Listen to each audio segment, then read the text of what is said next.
지금 일본 전역은 한 영상으로 인해 충격에 휩싸였습니다. 일본인들 모두를 충격에 빠뜨린 한 일본 유튜버의 충격적인 고백을 소개해드립니다. 일본의 최고 인기 유튜버가 올린 10분짜리 영상이 온 나라를 뒤집어 놓은 사건 들어보셨나요? 한국은 작고 요란한 나라일 뿐이다라며 500만 구독자 앞에서 대한민국을 깎아내리던 그의 이야기 시작합니다. 그 전에 1초 만에 누를 수 있는 좋아요와 구독 버튼을 꾹 눌러주신다면 영상 제작에 큰 힘이 됩니다. 그럼 바로 시작하겠습니다. 저는 하야토라고 합니다. 도쿄 출신 유튜버죠. 제 채널은 세계 문화를 비교하는 콘텐츠로 유명한데 특히 아시아 국가들에 대한 날카로운 분석이 시청자들 사이에서 인기가 좋습니다. 그런데 한국만큼은 달랐어요. 제가 보기에 한국은 그저 작고 요란한 나라였으니까요. 여러분, 오늘은 우리 이웃 한국에 대해 이야기해 보려 합니다. 솔직히 말해서 한국은 일본의 축소판에 불과합니다. 긴 역사도 없고 경제 규모도 일본 발밑이죠. 카메라 앞에서 저는 비웃음을 감추지 않았습니다. 제 표정에는 오만함이 가득했어요. 의도적으로 한국의 혼잡한 거리, 무질서한 장면들만 편집해 영상을 만들었습니다. K-팝과 한류로 잘 나가는 척해도 결국 일본을 따라오지 못할 겁니다. 한국이 무슨 선진국이라고요? 웃기지 마세요. 저는 계속해서 독서를 이어갔어요. 지금 생각하면 부끄럽지만 당시에는 그게 재미있고 시청자들의 관심을 끌 수 있는 방법이라 생각했거든요. 한국을 깎아내릴수록 제 채널 구독자는 늘어났고 댓글은 활발해졌습니다. 그런데 어느 날 한 댓글이 제 마음을 흔들었어요. 본 적도 없는 나라를 어떻게 그렇게 쉽게 깎아내리나요? 실제로 한국에 가본 적은 있나요? 짧은 질문이었지만 묘하게 제 마음을 찔렀습니다. 사실 한 번도 한국에 가본 적이 없었거든요. 일본에서 보는 뉴스와 인터넷 자료로만 판단하고 있었던 거죠. 이런 나라가 일본보다 나을 리 없어. 절대로. 그런데 왜 이 댓글이 계속 머릿속에 맴도는 걸까요? 밤새도록 그 질문이 제 마음을 떠나지 않았어요. 정말 한 번도 가보지 않은 나라를 이렇게 확신에 차서 비판해도 되는 걸까? 그래도 틀릴 리가 없어. 일본이 최고인 건 상식이잖아. 하지만 그날 밤 처음으로 제 확신이 미세하게 흔들렸습니다. 한국에 대한 제 지식이 사실은 편견으로 가득 차 있다는 생각이 불현듯 들었어요. 그렇게 저는 인터넷 브라우저를 열고 인천행 비행기 표를 검색했습니다. 제가 그토록 깎아내린 나라, 실제로 가보면 어떨까? 절대 일본보다 나을 리 없지만 증명하고 싶었어요. 제가 옳다는 것을 확인하고 싶었습니다. 그리고 그 선택이 제 인생을 완전히 바꿔놓을 거라곤 상상도 못했죠. 밤새도록 망설임 끝에 저는 결국 비행기를 예약했습니다. 아무에게도 말하지 않았어요. 심지어 구독자들에게도요. 틀릴 수 없다는 오기로 한국행을 결정했지만 누군가에게 말하면 마음이 약해질까 두려웠습니다. 나는 증명할 거야. 내가 옳다는 것을. 한국이 일본보다 열등하다는 사실을. 여권을 챙기고 간단한 짐을 싸면서도 제 머릿속은 복잡했어요. 그동안 제가 쌓아온 유튜브 콘텐츠는 모두 한국을 깎아내리는 것들이었죠. 만약 제가 틀렸다면 그 생각을 떨쳐버리려 고개를 세차게 흔들었습니다. 나리타 공항으로 향하는 기차 안에서 저는 창밖을 멍하니 바라봤어요. 이제 곧 제가 그토록 비웃던 나라에 발을 디딜 거라는 사실이 믿기지 않았습니다. 가끔씩 스마트폰을 꺼내 댓글을 다시 읽어보았어요. 본 적도 없는 나라를 어떻게 그렇게 쉽게 깎아내리나요? 그 질문이 마음속 깊이 파고들었습니다. 솔직히 말하면 제 안에는 작은 불안감이 있었어요.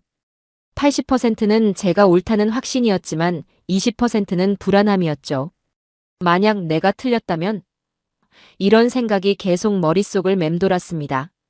비행기에 오르자 묘한 긴장감이 느껴졌어요. 이륙하는 순간 제 가슴도 함께 뛰는 듯 했습니다.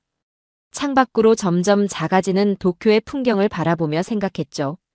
정말 내가 하는 일이 맞는 걸까? 승무원들이 음료를 나눠주는 동안 저는 한국에 대해 알고 있던 정보들을 머릿속으로 정리했어요. 독도 문제, 위안부 문제, 그리고 최근의 경제 성장까지. 하지만 모두 제가 직접 본 것이 아닌 매체를 통해 접한 정보였습니다. 비행기 안에서 불안하게 잠이 들었다가 깼을 때 기장의 안내방송이 들렸어요. 곧 인천국제공항에 도착합니다. 현지 시간으로 오후 2시 30분입니다. 창밖으로 보이는 한국의 첫인상은 생각보다 맑고 깨끗했습니다. 바다를 메워 만든 인천공항이 보이기 시작했어요. 그 규모에 잠시 놀랐지만 곧 마음을 다잡았습니다. 크다고 좋은 것은 아니야. 일본의 나리타도 충분히 훌륭해. 착륙하는 순간 제 심장은 빠르게 뛰고 있었어요. 이제 곧 제가 그토록 비웃던 나라의 실체를 마주하게 될 테니까요. 스스로 만든 확신의 탑이 서서히 흔들리는 것이 느껴졌습니다. 하지만 아직은 그 불안함을 인정하고 싶지 않았어요. 비행기 문이 열리고 저는 깊은 숨을 한번 들이마셨습니다. 이제 제 눈으로 직접 확인할 시간이었어요. 과연 한국은 정말 제가 생각했던 그런 나라일까요? 제 발걸음이 조금은 무거웠지만 자존심을 걸고 한국 땅을 밟았습니다. 인천공항에 발을 디디는 순간 저는 첫 번째 충격을 경험했습니다. 비행기에서 내려 입국 심사장으로 향하는 길이 놀랍도록 효율적이었거든요. 안내 표지판은 완벽히 다국어로 표기되어 있었고 각 이정표는 정확한 위치를 알려주었어요. 이건 나리타보다 체계적인데? 머릿속에서 불현듯 떠오른 생각을 황급히 지워버렸습니다. 아직 시작에 불과하니까요. 입국 심사대에 도착하자 외국인 전용 줄이 깔끔하게 정돈되어 있었습니다. 직원들은 분주하지만 질서 있게 움직였고 놀랍게도 제 차례가 금방 왔어요. 여권 보여주세요. 방문 목적이 뭐죠? 입국 심사관은 공손하게 물었습니다. 영어와 일본어로 된 안내문도 눈에 띄었어요. 심사 과정이 나리타 공항보다 빨랐습니다. 지문 인식과 사진 촬영까지 단 3분 만에 끝났어요. 이게 일본보다 더 뛰어나다니. 수화물 찾는 곳으로 이동하는데 이미 제 가방이 돌아오고 있었습니다. 출발지별로 정확히 분류된 벨트, 대형 모니터에 실시간으로 업데이트되는 정보. 공항 직원 한 명이 다가와 일본어로 물었어요. 도움이 필요하신가요? 당황했습니다. 제가 일본인이란 걸 어떻게 알았을까요? 나중에 알고 보니 인천공항은 여러 국적의 승객을 위한 다양한 언어 서비스를 제공한다고 했습니다. 그저 좋은 서비스였을 뿐이었죠. 검역 절차도 신속했어요. 체온 측정과 간단한 질문으로 끝났습니다. 입국에서 수화물 찾기, 검역까지 전부 합쳐 10분이 채 걸리지 않았어요. 이건 분명 내가 알던 아시아 국가의 공항과는 다른 수준이었습니다. 공항 로비로 나오자 깨끗하고 현대적인 공간이 펼쳐졌어요. 천장은 높고 넓었으며 자연광이 들어오는 구조였습니다. 도처에 디지털 안내 시스템이 갖춰져 있었고 심지어 로봇 안내원까지 있었어요. 이런 게 가능한 거였어? 교통 안내 데스크에서 서울 시내로 가는 방법을 물었는데 직원이 영어와 일본어로 친절하게 설명해 주었습니다. 공항철도나 리무진 버스 둘 다 편리하다고요. 심지어 모바일 앱으로 실시간 교통 정보를 확인할 수 있다고 했어요. 공항철도가 가장 빠르고 정확합니다. 43분이면 서울역에 도착하죠. 저는 공항철도를 선택했습니다. 표 구매도 간단했고 플랫폼으로 가는 길도 명확했어요. 정확히 시간표대로 열차가 도착했습니다. 차내는 깨끗했고 와이파이도 잘 됐어요. 창밖으로 지나가는 인천과 서울 외곽 풍경을 보며 생각했습니다. 이게 내가 알던 한국인가? 내 마음속 확신이 조금씩 무너지고 있었어요. 일본의 시스템이 최고라고 믿어왔는데 인천공항의 모든 과정은 놀랍도록 정확하고 친절했습니다. 사람들은 질서 있게 움직였고 시스템은 체계적으로 작동했어요. 열차 안에서 인터넷에 접속해 인천공항에 대해 검색했더니 17년 연속 세계 공항 서비스 평가 1위라는 정보가 나왔습니다. 저는 그제서야 제가 얼마나 편협한 시각으로 세상을 바라보고 있었는지 깨닫기 시작했어요. 서울역에 도착했을 때부터 비가 내리기 시작했습니다. 저는 급하게 지하철 2호선을 타고 강남역으로 향했어요. 숙소를 예약해둔 곳이 강남 근처였거든요. 지하철은 놀랍도록 깨끗했습니다. 일본의 지하철도 청결하기로 유명하지만 여기도 그에 못지않았어요. 이건 일본 수준이네. 강남역에 도착해 10번 출구로 나오는 순간 비는 더 거세졌습니다. 우산을 준비하지 못했던 저는 당황했어요. 숙소까지는 걸어서 15분 정도 거리였지만 이 비를 맞고 가면 풍상이 될 게 뻔했죠. 출구 바로 앞에서 이상한 광경을 목격했습니다. 우산 공유대라는 간판이 붙은 스탠드가 있었어요. 그 안에는 여러 개의 우산이 꽂혀 있었습니다. 간판에는 이렇게 적혀 있었죠. 필요하면 사용하고 다 쓰면 반납해주세요. 처음에는 믿기지 않았어요. 감시 카메라도 없고 담당자도 없었습니다. 그냥 출구 한쪽에 덩그러니 놓여 있을 뿐이었죠. 이런 시스템이 어떻게 작동할 수 있지? 다들 가져가 버리지 않나? 망설이다가 한 우산을 꺼내 들었습니다. 옆에 있던 한국인 회사원처럼 보이는 분이 미소 지으며 말했어요. 비 그치면 아무 우산 공유대에나 반납하시면 됩니다. 꼭 여기가 아니어도 돼요.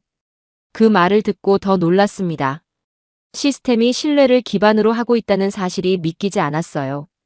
일본에서도 분실물 반환율이 높기로 유명하지만 이렇게 공개적으로 신뢰 기반 시스템을 운영하는 건 처음 봤습니다. 비를 피해 거리를 걷는 동안 주변을 유심히 관찰했어요. 사람들은 질서 있게 움직였고 횡단보도에서는 빨간 불에 확실히 멈춰 섰습니다. 일본과 비슷한 질서의식이었지만 뭔가 다른 느낌이었어요. 여기는 신뢰가 시스템이 아니라 습관이구나. 숙소로 향하는 길에 작은 카페에 들어갔습니다. 비에 젖은 옷을 말릴 겸 잠시 쉬어가려고요. 카페에서 주문을 마치고 자리에 앉았는데 옆자리 손님이 휴대폰을 테이블 위에 놓고 화장실에 갔어요. 아무도 그 휴대폰을 신경 쓰지 않았습니다.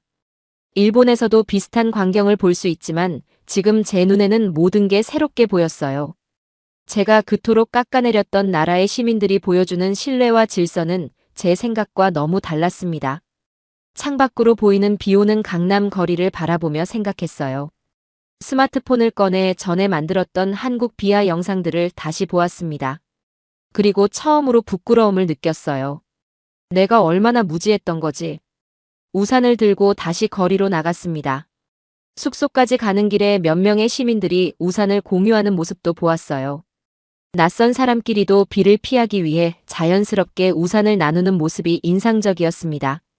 숙소에 도착해서도 그날 본 광경들이 머릿속에서 떠나지 않았어요. 특히 우산 공유대가 상징하는 신뢰 시스템은 제 세계관을 흔들어 놓기에 충분했습니다. 감시 없이도 작동하는 사회, 그것은 제가 생각했던 것보다 훨씬 성숙한 시민의식을 보여주고 있었어요. 다음 날 아침, 저는 일찍 일어나 서울의 아침을 경험해 보기로 했습니다. 비는 그쳤지만 거리는 아직 젖어 있었어요. 강남 일대를 걸으며 출근하는 사람들을 관찰했습니다. 정장 차림의 회사원부터 학생복 입은 청소년들까지 모두 각자의 목적지를 향해 바쁘게 움직였어요. 놀라웠던 건 그 질서였습니다. 자전거 도로는 철저히 자전거만 다녔고 보행자들은 인도에서만 걸었어요. 횡단보도에서는 신호를 지키는 것이 당연했죠. 어느 누구도 빨간불에 길을 건너지 않았습니다. 이 사람들, 경찰이나 감시 카메라가 없어도 이렇게 규칙을 지키네. 일본에서도 교통 질서는 엄격하지만 여기서 본 질서는 달랐어요. 그건 강요된 규칙이 아니라 모두가 내면화한 문화처럼 보였습니다. 무단횡단하는 사람이 없어서 물어봤더니 한 현지인이 대답해 주었어요. 그냥 그렇게 하는 게 서로를 위한 거라고 생각해요. 규칙은 불편함이 아니라 모두의 안전을 위한 거니까요. 그 말이 가슴에 와닿았습니다. 일본에서는 민폐를 끼치지 않기 위해 규칙을 지키는 경우가 많은데 여기서는 서로를 위해 질서를 지키는 것 같았어요. 미묘한 차이지만 그 접근법이 다르다는 게 느껴졌습니다. 오전 내내 거리를 걸으며 사람들의 행동을 관찰했어요. 버스 정류장에서는 줄을 서서 차례대로 탑승했고 카페에서는 자신의 자리를 떠날 때 휴지나 쓰레기를 깔끔하게 정리했습니다. 누가 시키지 않아도 보이지 않는 규칙이 작동하고 있었어요. 점심시간이 되자 작은 식당에 들어갔습니다. 메뉴판은 한글, 영어, 중국어, 일본어로 표기되어 있었고 음식 사진도 함께 있어 주문하기 쉬웠어요. 옆 테이블의 직장인들은 조용히 대화하며 식사를 즐기고 있었습니다. 이게 정말 내가 영상에서 보여줬던 그 시끄럽고 무질서한 한국인들인가? 식사를 마치고 거리로 나왔을 때 갑자기 구급차 소리가 들렸어요. 놀라운 광경이 펼쳐졌습니다. 도로 위 모든 차들이 재빨리 양쪽으로 갈라져 구급차에게 길을 내주는 모습이었어요. 신호등이 초록불이어도 구급차가 지나갈 때까지 모두가 기다렸습니다. 교육이 아니라 문화가 다르구나. 저녁 무렵 퇴근 시간대에 지하철을 탔습니다. 혼잡했지만 질서 있었어요. 노약 좌석에는 정말 노인과 임산부, 장애인분들만 앉아 있었고 다른 승객들은 그것을 당연하게 받아들였습니다. 휴대폰 소리는 진동으로 맞춰져 있었고 통화하는 사람은 거의 없었어요. 일본의 전철 문화도 조용하기로 유명하지만 여기의 분위기는 강요된 침묵이 아니라 자연스러운 배려에서 비롯된 것 같았습니다. 그것이 제 마음을 더 깊이 흔들었어요. 밤이 되자 도로변에 자전거들이 질서 있게 주차되어 있는 모습이 눈에 띄었습니다. 자물쇠로 잠겨 있긴 했지만 그냥 길가에 세워둬도 괜찮을 만큼 안전한 분위기였어요. 일본에서도 자전거 도난율은 낮지만 여기서는 더 개방적인 공간에 놓여 있었습니다. 하루 종일 관찰한 서울의 질서는 제가 영상에서 묘사했던 것과는 너무나 달랐어요. 강요 없이 지켜지는 질서, 그것은 단순한 규칙 준수가 아니라 시민의식과 품격이 결합된 결과물이었습니다. 호텔로 돌아오는 길에 생각했어요. 내가 얼마나 많은 사람들에게 잘못된 정보를 전했던 걸까? 그 생각에 마음이 무거워졌습니다. 다음 날, 저는 서울의 카페 문화를 경험해보고 싶었습니다. 강남 번화가에 위치한 한 카페를 찾아갔어요. 외관부터 세련되었고 인테리어는 모던하면서도 따뜻한 느낌이었습니다. 문을 열고 들어서자마자 조용한 분위기에 놀랐어요. 카페 안은 꽤 많은 사람들로 채워져 있었지만 소음은 거의 없었습니다. 한쪽에서는 학생들이 공부에 집중하고 있었고 다른 한쪽에서는 비즈니스 미팅이 조용히 진행 중이었어요. 대부분의 사람들은 노트북이나 책을 펼쳐놓고 각자의 시간을 보내고 있었습니다. 도쿄의 카페는 이렇게 조용하지 않은데. 주문을 마치고 자리를 찾는데 1인석이 따로 마련되어 있는 것이 눈에 띄었어요. 혼자 온 손님을 위한 배려였습니다. 게다가 각 테이블마다 전원 콘센트가 설치되어 있었고 와이파이도 빨랐죠. 심지어 테이블 간 간격도 넓어서 개인적인 공간이 충분히 확보되었습니다. 자리에 앉아 주변을 관찰했어요. 이어폰을 끼고 있는 사람들, 조용히 대화를 나누는 커플들, 책을 읽는 사람들. 모두 다른 활동을 하고 있지만 서로의 공간을 침범하지 않고 있었습니다. 옆자리에 앉은 대학생처럼 보이는 사람에게 물어봤어요. 여기 카페들이 다 이렇게 조용한가요? 대부분 그래요. 공부하기 좋은 카페는 원래 이런 분위기예요. 시끄러운 카페도 있지만 그건 또 그 목적에 맞게 이용하는 거죠. 그 답변이 인상적이었습니다. 일본의 카페도 목적에 따라 다양하지만 여기서는 그 구분이 더 명확했어요. 무엇보다 사람들이 다른 이용객의 경험을 방해하지 않으려는 배려가 자연스러웠습니다. 몇 시간 동안 카페에 머물며 노트북으로 작업했는데 아무도 제게 자리를 비워달라는 눈치를 주지 않았어요. 일본의 일부 카페처럼 시간 제한도 없었습니다. 그저 각자가 필요한 만큼 공간을 사용하고 그 대신 음료를 추가로 주문하는 암묵적인 룰이 있는 듯 했어요. 창가 자리에서 바깥을 내다보며 생각했습니다. 소란스러운 자유가 아니라 배려가 만든 자유구나. 또 한 가지 인상적인 점은 카페에서 영상통화나 전화를 해야 하는 사람들의 행동이었어요. 그들은 자연스럽게 밖으로 나가거나 사람이 적은 구석으로 이동해 작은 목소리로 통화했습니다. 아무도 시키지 않았는데도 다른 사람들에게 방해가 되지 않도록 스스로 조절하는 모습이었죠. 일본에서 저는 종종 자유와 무질서를 혼동했던 것 같아요. 한국의 카페에서 느낀 자유는 타인에 대한 배려가 전제된 자유였습니다. 내 자유가 다른 사람의 자유를 침해하지 않는 선에서의 자유였죠. 저도 전화가 왔을 때 자연스럽게 카페 밖으로 나가 통화를 했습니다. 그리고 돌아왔을 때 제 자리와 노트북은 그대로였어요. 아무도 신경 쓰지 않았지만 동시에 모두가 서로를 존중하고 있었습니다. 이게 일본보다 더 뛰어나다는 걸 인정해야 할까? 처음으로 제 마음속에서 솔직한 질문이 들려왔습니다. 그리고 그 질문에 저는 점점 다른 답을 찾아가고 있었어요. 자유의 진짜 의미를 처음으로 깨닫는 기분이었습니다. 서울에서의 셋째 날, 저는 갑자기 몸이 안 좋아졌습니다. 아마도 날씨 변화와 여행 피로가 겹친 것 같았어요. 목이 아프고 열이 살짝 오르는 감기 증상이었습니다. 일본이었다면 편의점에서 약을 사서 해결했겠지만 한국은 처음이라 어떻게 해야 할지 고민되었어요. 호텔 프론트에 물어보니 근처 약국을 추천해 주었습니다. 한국은 약국과 드럭스토어가 분리되어 있다는 설명도 들었어요. 약국은 약사가 있어 전문적인 상담이 가능하다고 했습니다. 걱정 마세요. 약국에서 증상만 말씀하시면 적절한 약을 추천해 드릴 거예요. 외국인이라고 말씀하시면 영어나 일본어로도 도움받을 수 있을 겁니다. 그 말을 듣고 안심이 되었어요. 약국을 찾아가는 길에 생각했습니다. 일본에서도 약사 상담이 가능하지만 바쁘면 충분한 설명 없이 약만 받는 경우도 많았는데 약국에 도착해서 들어가니 깔끔하고 정돈된 공간이 눈에 들어왔습니다. 대기 인원이 몇 명 있었지만 번호표 시스템이 있어 순서대로 진행되고 있었어요. 저는 번호를 뽑고 잠시 기다렸습니다. 제 차례가 되자 약사가 상냥하게 물었어요. 어떻게 오셨나요? 저는 서툰 한국어로 감기 증상을 설명하려 했는데 약사가 제 억양을 듣고는 자연스럽게 일본어로 물었습니다. 일본에서 오셨나요? 증상을 말씀해 주세요. 놀랍게도 약사는 기본적인 일본어로 제 상태를 물어봐 주었어요. 저는 감기 증상과 언제부터 시작됐는지 설명했습니다. 약사는 주의 깊게 듣고 몇 가지 추가 질문을 했어요. 알레르기는 있으신가요? 평소 복용하시는 약은요? 그런 다음 약사는 제게 맞는 약을 추천해 주었습니다. 감기약, 해열제, 그리고 목 아픔을 위한 스프레이까지. 각 약의 효능과 복용법을 자세히 설명해 주었어요.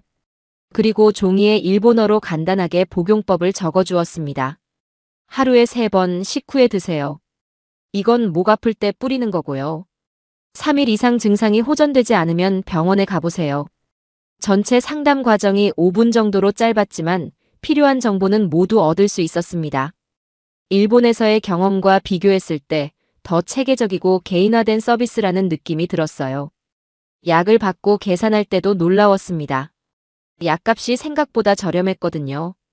약사에게 이유를 물었더니 한국은 약가 정책이 엄격해서 필수 의약품의 가격이 합리적으로 관리된다고 했습니다. 약국을 나오면서 생각했어요. 이 나라는 환자도 소비자가 아니라 한 사람으로 대한다. 일본의 의료 시스템도 세계적으로 우수하지만 가끔은 효율성 때문에 인간적인 접근이 부족하다고 느낄 때가 있었거든요. 호텔로 돌아와 약을 복용하고 쉬면서 저는 한국의 약국 시스템에 대해 더 찾아보았습니다. 약사 자격증 취득이 상당히 어렵고 약국 운영에도 엄격한 기준이 있다는 사실을 알게 되었어요. 그리고 처방약과 일반 약의 구분도 명확했습니다. 약국 하나만 봐도 사회의 가치관이 보이는구나. 이런 경험들이 쌓이면서 제가 유튜브에서 말했던 한국에 대한 평가가 얼마나 피상적이었는지 깨닫게 되었습니다. 실제로 경험해보니 일본과는 다른 방식으로 때로는 더 발전된 시스템을 갖추고 있었어요. 감기약을 먹고 쉬면서 창밖의 서울 풍경을 바라보았습니다. 마음속 깊은 곳에서 부끄러움이 차올랐어요. 저는 알지도 못하면서 얼마나 많은 말을 함부로 했던 걸까요? 한국 체류 마지막 날이 밝았습니다. 감기는 거의 나았고 제 마음은 여행 전과 완전히 달라져 있었어요. 아침 일찍 일어나 짐을 정리하고 마지막으로 강남 거리를 걸어보기로 했습니다. 다시 빗줄기가 내리기 시작했지만 이제는 우산 공유대에서 자연스럽게 우산을 빌리는 것이 어색하지 않았어요. 빗속을 걸으며 제가 지난 며칠 동안 경험한 모든 것들을 되새겨 보았습니다. 인천공항의 효율성, 강남 거리의 질서, 카페의 배려, 문화, 약국의 인간적인 접근. 모든 것이 제가 영상에서 말했던 것과 정반대였어요. 문득 발걸음을 멈추고 빗속에 서서 생각했습니다. 내가 깎아내린 건 한국이 아니라 나 자신이었다. 그 순간 모든 게 명확해졌어요. 저는 다른 나라를 폄하함으로써 제 나라의 우월함을 확인받고 싶었던 것뿐이었습니다. 그건 진정한 자신감이 아니라 불안감의 표현이었어요. 남을 깎아내려야만 내가 높아질 수 있다고 믿었던 오만함이었죠. 빗방울이 제 얼굴을 타고 흘러내렸습니다. 그것이 빗물인지 눈물인지 저도 구분할 수 없었어요.